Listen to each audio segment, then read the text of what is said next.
Adendra Manohar Garu, welcome to TNI AP Dialogues. You have worked hard to earn the number two position in the Jansena party and are playing a key role as a minister who doesn't hesitate to question government decisions on some occasions. So here comes the first question, sir. There is a criticism that after the coalition government came to power, the prices of essential commodities, especially cooking oil and pulses, have gone beyond the reach of common man. The opposition says your department has failed to control prices. As Minister of Civil Supplies, what is your response to this?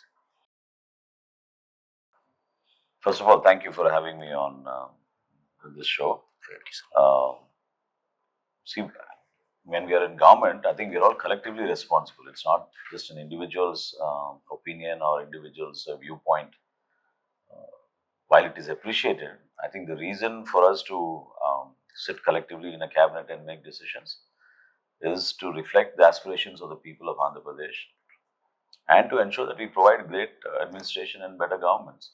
So our governance level should be to a point where we all feel proud of what we're doing and ensure that there is a last mile delivery of all the welfare and developmental projects that we're taking up. With regard to the increase in oil prices, I think this is a phenomena which everyone has to understand. Is even today India imports close to 60% of its cooking oil needs. And majority of it is from Malaysia and Indonesia, while the sunflower oil is mostly from Ukraine and Russia. So last 3 years we've had the almost 4 years now, the Ukraine-Russia war, which has taken a toll on imports and the prices have gone up. Recently, though there is no war in Asia, because of the increase in crude oil prices, the imports from Malaysia of palm oil, and of course, internally within India, our transportation costs have gone up, logistic costs have gone up. So there is a slight increase in the price of palm oil also. We are continuously monitoring. We have a very empowered group of ministers, cabinet subcommittee, which deals on all the prices of about 14 products that we monitor in our state. So we meet regularly. We have a clear understanding of the prices, the forecast of the prices, and based on that, we ensure that there is an intervention. For instance, suppose palm oil touches 175 rupees, then we have an intervention price of 170. So when it comes to that, then through the PDS system, where roughly we have about 29,000 shops in Andhra Pradesh, we supply at a subsidy. We used to do that until last year, until the when the prices were high. So consecutively, whenever there is a need, we will rise to the occasion. But the interests of the consumers are protected. And our state has done very well so far in terms of maintaining the prices. So during your regime, of course, in fact, the number of items also increased, made available. So, sir, the guarantee for 3 gas cylinders per year is being implemented under the Deepam scheme. But there are allegations that many poor people are unable to benefit due to restrictions and eligibility rules. In addition, the central government has reduced the number of subsidized cylinders for Ujjwala beneficiaries. What impact will the central government decision have on your Deepam scheme? Will the scheme ever be fully available to all those eligible? Okay, so when we first started looking at implementing the Deepam scheme, our initial assessment was about 1 crore plus beneficiaries will benefit out of the scheme because that's the data that we had. You must understand that what the state government has in terms of data is basically from the Swarnagrama Sachivalayam and the Swarna Ward Sachivalayam. The oil marketing companies have their own database. So first of all, thanks to the intervention of the Honorable Union Minister, Mr. Puri, based on the request of Chandrababu Naidu Garu, we were able to match our data. So once we collected the data, we started doing this exercise of enabling Deepam scheme to a lot of our beneficiaries. Andhra Pradesh was the first in the country to implement Deepam long ago, during the earlier regime of Chandrababu Naidu Garu. So a lot of beneficiaries who were there could not get much benefit because of the Pradhan Mantri Ujjwala Yojana scheme. So almost about 40 lakh beneficiaries could have gained additional benefit from PMUY earlier. But now even PMUY is scaled down. So in Deepam, the opposition is just playing dirty politics and trying to reduce the positive impact of the scheme. Our social surveys have very clearly told that an average family uses between 3 and 4 cylinders per year, and we were completely prepared for it. So when we started our program in Deepavali, on the occasion of Deepavali in 2024, 5 months after we came into government, uh, Deepam then was made available to all eligible beneficiaries who had done eKYC and who have a rice card. These are the only two things that we asked for the beneficiaries. So our initial phase 1 touched almost 98 lakhs. 98 lakh people took benefit of that. So we've completed 4 phases. This is the 5th phase that's going on. As of today, we have given almost 4 crores 24 lakh cylinders. 4 crores 24 lakh cylinders have been given across the state. The program is working seamlessly well. There's no issues. Government of India, the moment they deliver the cylinder through their oil marketing companies, within 72 hours, our mechanism gets into place and we try to make the payments. There are occasional delays, but we have cleared all the payments that are due even in phase 5. There are some gaps in terms of faraway areas where data doesn't get transferred immediately. So, then 3-4 days time takes a little more time. But this is wrong for opposition to say that Deepam has not been a success. We promised 3 cylinders a year. We consistently maintain that. 4 months, every 4 months, a consumer can book a cylinder. The cylinder is delivered at home, and once it is delivered, we ensure that the payment is made back to the consumer. You must also appreciate that when we first started this scheme, the cost of a cylinder was 842 rupees. Now it's almost 930 to 945 rupees in some places. So even that additional burden, it's the state government that is bearing it, and we are supporting. And we'll be happy to include. It's a very open platform. It's a very open platform. Like I said, we were definitely expecting a crore plus. But the maximum that anyone has benefited or used the scheme in a particular phase has been 98 lakhs. And it's averaging between 94 and 93 lakhs every phase. Sir ఇప్పుడు ration బియ్యం ఇప్పటికీ పక్కదారి పడుతున్నాయి. అంటే చాలామంది సద్వినియోగం చేసుకోవట్లేదు. కానీ మనం దానికి వేల కోట్లు ఖర్చు పెడుతున్నాం. దాన్ని అసలు మనం ఎలా కంట్రోల్ చేయగలుగుతాం? ప్రజలకు సన్న బియ్యం మనం ఇవ్వగలుగుతామా లేదా?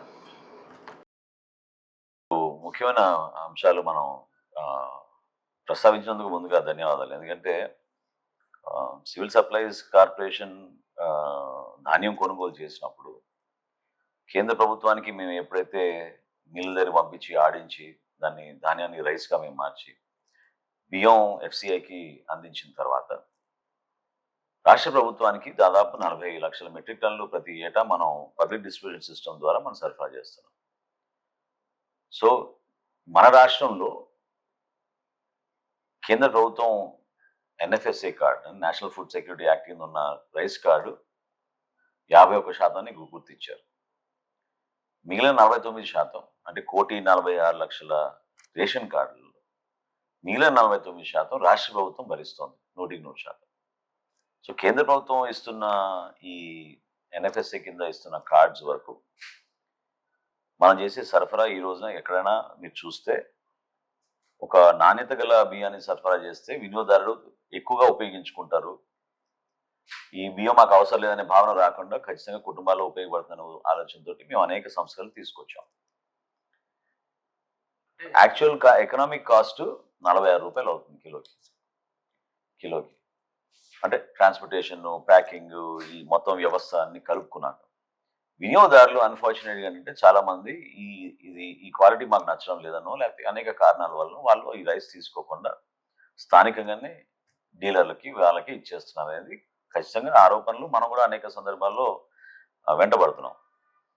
కూటమి ప్రభుత్వం వచ్చిన తర్వాత మనం దీనిపైన దృష్టి పెట్టి సంస్కరణలో భాగంగా ముందుగా మేము చేసింది ఏంటంటే ఒక పైలట్ ప్రాజెక్ట్గా మధ్యాహ్న భోజనం పథకంలో మనం ఫైన్ క్వాలిటీ రైస్ సరఫరా చేద్దాం. బీపీటీనో సోనా మసూరి అని ఒక ప్రయత్నం చేస్తాం. దాని రిజల్ట్స్ చాలా అద్భుతంగా వచ్చినాయి. దాదాపు 99-98% మంది మన విద్యార్థులు దీనివల్ల మేము ఇంటి నుంచి మేము టిఫిన్ తీసుకురావడం మానేసుకున్నాం, పాఠశాలలోనే మేము భోజనం చేస్తున్నాం అనేది వాళ్ళు చాలా సంతోషంగా చెప్పారు. తల్లిదండ్రులు కూడా అదే విషయం ప్రస్తావించారు. అయితే దాని వెనక రైతు ఎంత అద్భుతంగా నిలబడ్డాడు భవిష్యత్తు కోసం అనేది మనం చాలా గర్వంగా చెప్పాలి రైతు గురించి. తెలంగాణలో సన్న బియ్యానికి 500 రూపాయలు అడిషనల్ బోనస్ ఇస్తున్నారు, ఫైన్ క్వాలిటీ బియ్యం. ఒడిశాలో 800 రూపాయలు ఇస్తున్నారు. మన రాష్ట్రంలో ప్రస్తుతం కేంద్ర ప్రభుత్వం ఇస్తున్న కనీస మద్దతు ధరకే మనకి 2,47,000 మెట్రిక్ టన్నులు మన రైతాంగం మనకి సేమ్ రేటుకి ఇచ్చారు. అది చాలా గొప్ప విషయం అది. కాబట్టి ఈ మధ్యాహ్న భోజనం పథకం కింద మనం ఫస్ట్ ఒక ప్రయారిటీ తీసుకుని ఒక పైలట్గా ముందొచ్చి చేసాం. 25 కిలో బ్యాగ్స్లో స్కూల్స్కి కొత్త ప్యాకింగ్లో తీసుకెళ్లి వారికి అందించడం జరుగుతుంది. అది చాలా మంచి రెస్పాన్స్ వచ్చింది. సో మనం ఏం చేయాలి దీన్ని అధిగమించాలంటే ఆ స్థాయిలో ఎన్ఫోర్స్మెంట్ చేయలేకపోతున్నాం. ఇప్పుడు అన్ని లారీలు, అన్ని ఆటోలు, అన్ని షాపులు దాన్ని చెక్ చేసి కరెక్ట్గా చేయాలన్నప్పుడు ముందు టెక్నాలజీని వాడాం, యాప్స్ తీసుకొచ్చాం. యాప్స్ ద్వారా ప్రతి ఆఫీసరు నెలకి కనీసం 6 షాపులు ఇన్స్పెక్ట్ చేసి చెక్ చేయాలని చెప్పాం. రెండోది, ఎక్కడైతే ఎగుమతి అవుతుందనే అనుమానాలు వచ్చినాయో మనకి కాకినాడ కానీ విశాఖపట్నం కానీ అక్కడ చెక్ పోస్టులు కూడా ఏర్పాటు చేశాం. మూడోది, భారతదేశంలోని మొట్టమొదటిసారి సంస్కరణ. ఇది చూసి మొన్న కేంద్ర మంత్రి గారు కూడా చాలా అద్భుతంగా దాని గురించి వివరించి దీన్ని మేము దేశవ్యాప్తంగా మేము ఇంప్లిమెంట్ చేయబోతున్నాం, ఆంధ్రప్రదేశ్కి అభినందనలు చెప్పారు. ప్రతి బస్తాకి క్యూఆర్ ట్యాగ్ పెట్టాం. దాని ద్వారా ఏంటి మనకి ట్రాక్ అండ్ ట్రేస్ చేయొచ్చు, ఇది బస్తా ఎక్కడి నుంచి వచ్చింది, ఎక్కడికి వెళ్తుందని ట్రాక్ అండ్ ట్రేస్ చేయొచ్చు. సరే, మనం ఇవన్నీ తీసుకొచ్చినా ఏదో విధంగా పక్కదారి వెళ్తుంది. ఎందుకంటే వినియోగదారుల్లో నమ్మకం, ఒక భరోసా కల్పించాలి ఫస్ట్ ఆఫ్ ఆల్. సో దానికోసం ఒక కాన్సెప్ట్ మేము ప్రిపేర్ చేసాం. కేంద్ర ప్రభుత్వం చూచాయిగా అంగీకరించింది. స్టీమ్ రైస్ ఇద్దాం అనే భావనతో తీసుకొచ్చాం. ఎందుకంటే మన రాష్ట్రంలో ఎక్కువ మంది స్టీమ్ రైసే వాడతారు.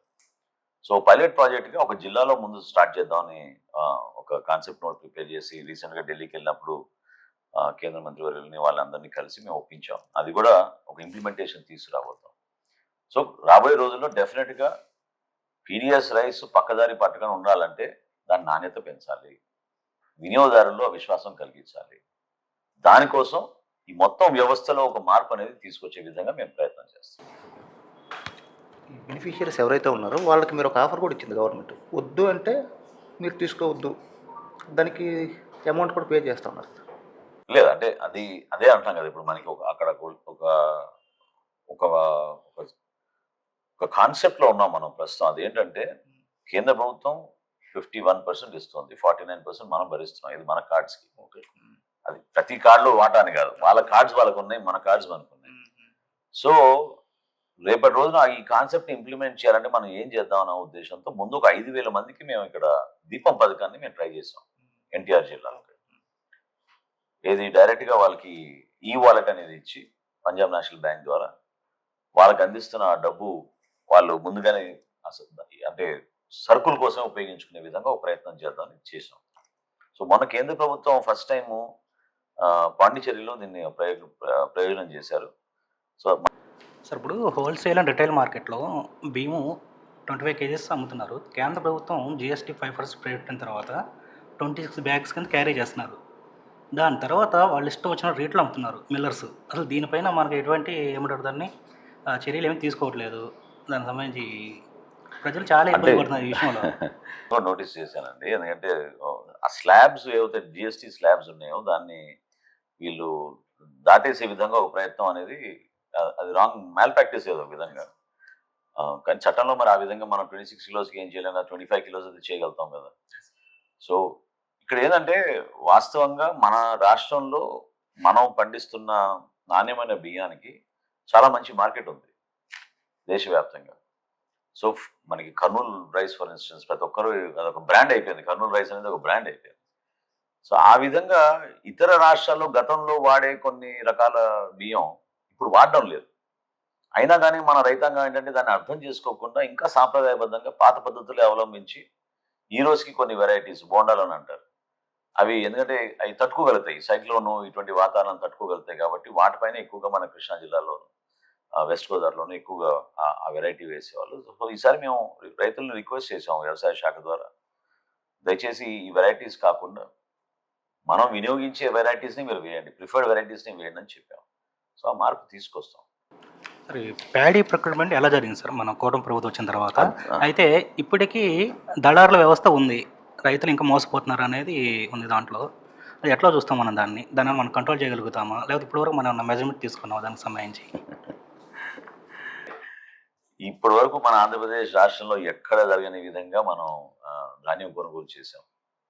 ఈ మాటను ఎందుకు అంటున్నానంటే, గతంలో ఉన్న ప్రభుత్వం ఈ వ్యవస్థని బలోపేతం చేసింది. దళారుల వ్యవస్థ, మిల్లర్ల వ్యవస్థ వాళ్ళ గుప్పిట్లో పెట్టుకుని వాళ్ళకు కావాల్సిన వాళ్ళ సొంత మనుషులు ఉపయోగించుకునే విధంగా ఆ కార్యక్రమాన్ని తీసుకెళ్లారు.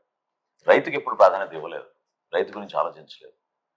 కానీ మా కూటమి ప్రభుత్వం 100% రైతుపైనే మేము దృష్టి పెట్టి రైతుని ఏ విధంగా కాపాడాలనే ఉద్దేశంతో మాకు గతంలో ప్రతిపక్షంలో ఉన్నప్పుడు మేము చూసిన కొన్ని అనుభవాల్ని బేస్ చేసుకుని ఆ రోజున పవన్ కళ్యాణ్ గారు కానీ చంద్రబాబు నాయుడు గారు కానీ మేము పర్యటించినప్పుడు మేము చూసిన ఆ బాధని ఖచ్చితంగా దీన్ని అధిగమించాలి, ఓవర్కమ్ అవ్వాలని మేము ఎప్పుడైతే ఈ గవర్నమెంట్లోకి వచ్చామో దీని గురించి ఆలోచించాం. ఆశ్చర్యకరమైన విషయం ఏంటంటే సిస్టంలో కూడా వాళ్ళు రైతు పక్షాన కాకుండా మిల్లర్ పక్షాన డీవియేట్ అయ్యే విధంగా దాన్ని ప్రిపేర్ చేసుకున్నారు. ఇప్పుడు మీరు ఒక రైతుగా మీరు కష్టపడి పండించిన మీ ధాన్యాన్ని మీరు కావాల్సిన మిల్లుకి మీరు అమ్ముకోలేరు. గతంలో ఆ చాయిస్ ఈ సిస్టమ్ నుంచి జనరేట్ అయ్యేది. ర్యాండమైజేషన్ అనే పద్ధతి తీసుకొచ్చి చాలా మోసం జరిగేది దాన్ని. అదేవిధంగా రైతులు పాపం కష్టపడి అక్కడికి వెళ్ళినప్పుడు తేమ శాతం ఎక్కువ ఉందని దానికి కావాల్సిన అదనపు ఛార్జీలు వీళ్ళే తరుగని చెప్పి భయంకరంగా తీసేసి గోతాల విషయంలో ఇబ్బంది పెట్టి, ట్రాన్స్పోర్ట్ విషయంలో ఇబ్బంది పెట్టి చాలా ఇబ్బందులు పెట్టారు. ఇవన్నీ అధిగమించి మా కూటమి ప్రభుత్వం ఇప్పుడు వరకు మేము చేసిన కార్యక్రమం, అద్భుతమైన కార్యక్రమం ఏంటంటే ధాన్యం కొనుగోలు విషయం. ఇక్కడ 2-3 సంస్కరణలు మేము తీసుకొచ్చాం. ముందు ఏంటంటే రైతుకే ఆ వెసులుబాటు కల్పించాం. మీరే చూస్ చేసుకోండి మీరు ఏ మిల్లుకి అమ్ముకుంటారు అనేది రైతుకే అవకాశం కల్పించాం. రెండోది పేమెంట్ అనే విషయంలో ఒక పారదర్శకంగా గతంలో 3 నెలలు 6 నెలలు ఇన్ఫ్యాక్ట్ 1674 కోట్ల రూపాయలు వీళ్ళు ఎగ్గొట్టి వెళ్ళిపోయారు గత ప్రభుత్వం ధాన్యం కొన్న రైతుల దగ్గర నుంచి. దాన్ని కూడా మేము ఇమీడియట్గా తీసుకొచ్చి దాన్ని రిటర్న్ చేసాం. ఆ ఆలోచనతో చూస్తే మీరు లాస్ట్ 2 years వైఎస్ఆర్సీపీ ప్రభుత్వంలో వాళ్ళు చేసింది okay. So YSRCP time the last procurement that they did in 2023-24 was combined Kharif and Rabi was 42,61,000 metric tons. And the number of farmers, this is very important, the number of farmers is 6,30,000. Whereas our government this year, we have done 73,55,000 metric tons, which actually is updated, I think, 73,75,000. 73,75,000. The number of farmers is 7,70,000 farmers. And we have procured 30,000 crores. 30,361 crores anamata. On procurement, of which 94% was paid in 24 hours. అది చాలా పెద్ద సంస్కరణ. అంటే ఈ విధంగా గతంలో అంటే ఎప్పుడు వస్తాయో గవర్నమెంట్కి ఇస్తే అనే ఉద్దేశంతో రైతులకు ఆ భరోసా పోయింది, నమ్మకం పోయింది కాబట్టి దళారుల పైన డిపెండ్ అయ్యేవాళ్ళు. ఎందుకంటే దళారుల దగ్గరే గోతాలు ఉండేవి, దళారుల దగ్గరే లారీలు ఉండేవి కాబట్టి they were able to bring that kind of pressure on the farmers.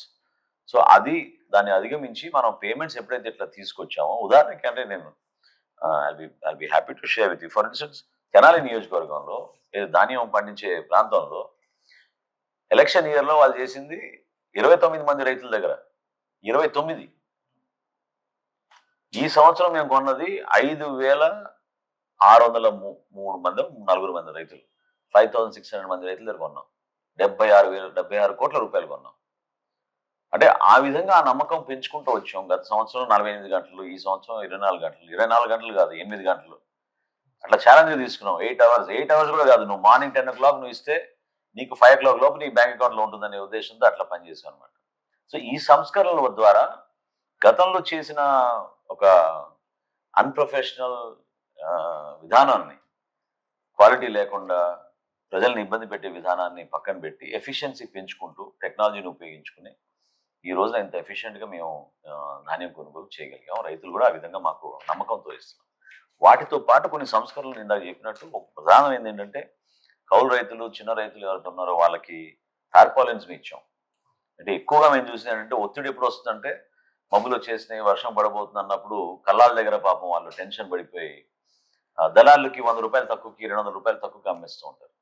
So దాన్ని అధిగమించడానికి కోసం మేము టార్పాలిన్స్ 50 కోట్ల రూపాయల టార్పాలిన్స్ కొని ఈ రైతు సహాయ కేంద్రాల ద్వారా అన్ని ప్రాంతాల్లో కూడా మేము పంపిణీ చేసి ఒక భరోసా ఇవ్వగలిగాం. టార్పాలిన్స్ మీరు కప్పుకొని పెట్టుకోవచ్చు.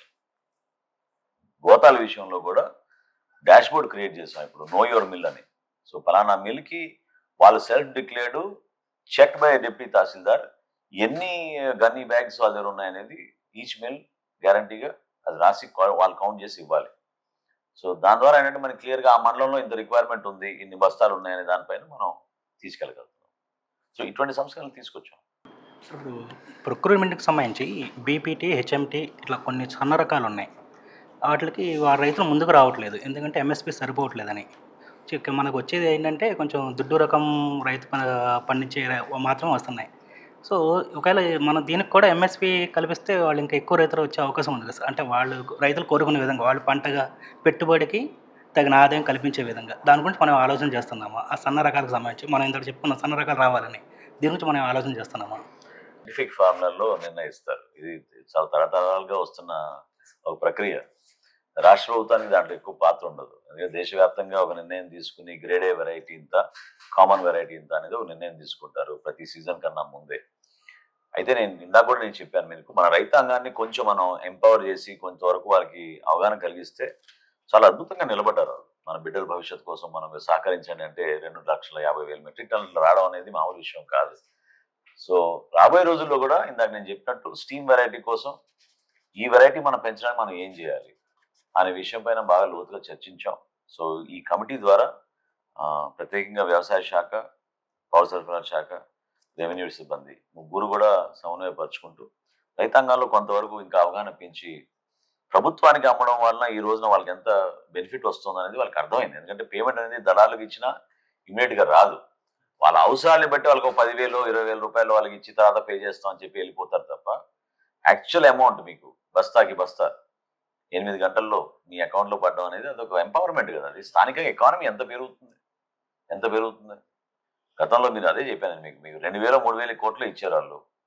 మనం 6,000, 8,000 కోట్లు సీజన్ అయ్యే లోపే 11,000 కోట్లు ఇచ్చామనుకోండి, ఆ ప్రాంతంలో ఎకానమీ అద్భుతంగా పెరుగుతుంది. అది మల్టిపుల్ బెనిఫిట్ దానివల్ల. Coming to politics sir, Manohar గారు, అంటే మీరేంటంటే ఒక సాఫ్ట్ పొలిటీషియన్, అంటే you will limit your self to the subject on most of the occasions. But అందువల్ల అదేమైనా అధికారులకు కొంచెం అలసట ఏమైనా వచ్చిందా అంటే మీ సాఫ్ట్ నేచర్ వల్ల, అందువల్ల ఏమైనా మీకు ఏమైనా ఇబ్బంది వస్తుందా ఏంటి డెలివరింగ్ ఆఫ్ ఇది? జనరల్గా అండి, గతంలో కూడా నేను 2004 నుంచి నేను శాసనసభ్యుడిగా పనిచేశాను. ఆ అనుభవం ఉంది కాబట్టి ఎక్కడో బాధ్యత అనేది తగ్గింది. ప్రజలకి జవాబుదారితనం మనం పెంచాలి అనే ఆలోచన ప్రభుత్వంలో గౌరవ ముఖ్యమంత్రి గారికి, గౌరవ ఉప ముఖ్యమంత్రి గారికి ఉన్నప్పుడు ఆ కమ్యూనికేషన్ అనేది మనకి ప్రజల్లోకి ఎఫెక్ట్గా తీసుకెళ్లాలంటే మనం పనులు చేసి చూపించాలి. So between a program planning concept and the actual implementation, there's a lot of delay that is happening. There could be valid reasons also, I'm not denying that. But what మీరు refer చేసేది, నేను కూడా ఒక్కోసారి reflecting మోడ్లో ఉన్నప్పుడు when I do a self assessment, this is what is bothering me. Timelines are not being met. ఇదివరకు ఏంటంటే చాలా ప్యాషనెట్గా పనిచేసే వాళ్ళని అనిపించేది నాకు ఆ బ్యూరోక్రసీ. ఇప్పుడు ఆ కమిట్మెంట్, ఆ విధమైన రెస్పాన్సిబిలిటీ తగ్గిందనే భావనతోటి అదే కొన్ని సందర్భాల్లో రీసెంట్గా ఫర్ ఇన్స్టెన్స్ తెనాల్లో నేను 2-3 సార్లు నేను కొంచెం సీరియస్ అయిన అధికారుల పైన. ఎందుకంటే ఒక టైం లైన్ అనుకుంటాం, ఎందుకంటే వర్షాలు రాబోతున్నాయి, వర్షాలు వచ్చే ముందు మనం ఈ పనులు చేయాలి. దానికి మనం కొన్ని ఇష్యూస్ లేకుండా ఉండవు, ఇష్యూస్ ఉంటాయి కానీ we have to find a solution, we have to ensure that the time lines are met, so that ఒక పని అయిపోతే మనం ఇంకో పనికి వెళ్ళగలుగుతాం. ఇదే పనికి మనం పరిమితం అయిపోయి మన టైం అంతా దీనికి మనం కేటాయించుకుంటూ ఉంటే ప్రజల్లో కూడా ఒక నమ్మకం తగ్గుతుంది. కాబట్టి మనం ప్రభుత్వ వ్యవస్థని మనం కాపాడడానికి కోసం మనం చేస్తున్న ప్రయత్నాన్ని అందరూ ఒక టీమ్ స్పిరిట్గా, టీమ్ ఎఫర్ట్గా తీసుకుని వెళ్ళాలి. సార్, ఇప్పుడు మీరు జనసేన పార్టీకి పిఏసీ చైర్మన్గా ఉన్నారు. యాక్చువల్గా పార్టీ పెట్టి 12 సంవత్సరాలు అవుతుంది. ఇంకా గ్రౌండ్ స్థాయిలో ఇంకా పార్టీ బలంగా లేదని అది ఉంది. మండలం లెవెల్లో కానీ, గ్రామ లెవెల్లో కానీ, జిల్లా లెవెల్లో కూడా సరైన లీడర్షిప్ అనేది లేదు. ఈ 2029 ఎన్నికల నాటికి మనం దాన్ని ఎలా స్ట్రెంథన్ చేయగలుగుతున్నాం? జనసేన బలమైన పార్టీ కాబట్టి 100% స్ట్రైక్ రేట్ పవన్ కళ్యాణ్ గారి నాయకత్వంలో ప్రజలకి అటువంటి నమ్మకం, విశ్వాసం, at the same time NDA కూటమి విజయంలో మా కార్యకర్తలు, నాయకులు అందరూ కూడా పనిచేస్తేనే ఆ అసాధారణ విజయం అనేది ఆ విధంగా సాధించగలిగాం. సో పార్టీ బలంగా లేదనేది కాదు, క్షేత్రస్థాయిలో సంస్థాగత నిర్మాణం అనేది జరగాల్సిన అవసరం ఉంది. దానికి ఒక ఆర్గానిక్గా గ్రో అవ్వాలనేది పార్టీ అధ్యక్షులు పవన్ కళ్యాణ్ గారు ఎప్పుడు కూడా అంటూ ఉంటారు. ఎందుకంటే సడన్ గా మనం ఒక వ్యక్తిని తీసుకొచ్చి మనం బాధ్యత చెప్పినంత మాత్రాన అక్కడ పార్టీ ఆ విధంగా ఎదగదు. ఒక పట్టుదల ఉండాలి, అటువంటి నాయకత్వం ఉండాలి, అక్కడ ప్రజల నుంచి కూడా అటువంటి ఆదరణ ఉండాలి. సో రాష్ట్రంలో ఉన్న విభిన్న ప్రాంతాల్లో మనకున్న సమస్యలు, మనకున్న నాయకత్వం, భిన్నాలోచనలు, వీటన్నిటిని కలుపుకొని పోవాలన్నప్పుడు డెఫినెట్గా పోరాట పటిమ, అట్ ద సేమ్ టైం చేస్తున్న ప్రతి పనిలో కూడా మనం నిజాయితీగా కష్టపడి పనిచేస్తేనే ప్రజలు మనం ఆదరిస్తారు. సో స్ట్రక్చర్ అనేది మేము ఫామ్ చేసుకుంటూనే వెళ్తున్నాం. ఆర్గానిక్గా గ్రో అవుతుంది ఖచ్చితంగా జనసేన పార్టీ. తొందరపడి అప్పటికప్పుడే రాత్రి 4 కమిటీలు వేసేసి చేతులు దులుపుకోవాలని ఉండదు. అందరికీ అవకాశం ఇచ్చి ప్రాధాన్యత ఎవరికి ఇవ్వాలనుకున్నాం అంటే యువతకు. ఎందుకంటే మేము ఫస్ట్ నుంచి కూడా కళ్యాణ్ గారు చెప్పింది ఏంటంటే, ఈ పార్టీ మనం అంకితం చేయాల్సింది మన యువత కోసం, ఒక కొత్త జనరేషన్ కోసం. సో ఆ జనరేషన్ పాలిటిక్స్ లో రావాలంటే చాలా మనం ఒక నమ్మకమైన ప్రయాణం చేయాలి. ఆ ప్రస్థానం అంత సామాన్యమైన ప్రస్థానం కాదు. సో దానికోసం కష్టపడుతున్నాం, మంచి నాయకత్వం తీసుకొస్తాం. అంతిమంగా వాళ్ళు ఎదగాలి, వాళ్ళు కూడా ఆ బాధ్యత తీసుకోవాలి. Janasena is a partner in the NDA government. Is Janasena doing enough politics at the field level to avoid losing its presence and party ideology in the shadow of its bigger partner TDP? అంటే it's not a scenario where we are trying to be ahead of the other partner or do more than the other partner or less than the other partner. No, each one of us have our own party ideologies. We have our leadership. We also have a commitment to our people. So to keep up that commitment to our people, I think Janasena is under Pawan Kalyan Garu's leadership. We are committed that this alliance should be strong. In fact, we were the ones who made all the efforts to bring BJP also into this alliance, because we realized that Andhra Pradesh needs that kind of a support. Andhra Pradesh by itself cannot grow with the kind of problems which the previous YSRCP government has created. So we needed collective leadership of the Honorable Prime Minister Narendra Modi garu, our Chief Minister who has a lot of experience, Chandrababu Naidu garu, and of course Pawan Kalyan garu, who can think contemporarily, think ahead of time, and his voice resonates and reflects the people's aspirations, so the young people especially. So aa vidhamaina aa chemistry dwara we are able to confidently say that whatever our agenda that we decided, that we should stand by the people, help Andhra Pradesh come up into a top position, either in terms of investments, in terms of youth employment, in terms of farmers' welfare, safety for women, and the state prospering. I think this is a combined effort from all the three parties, and we are very committed to that.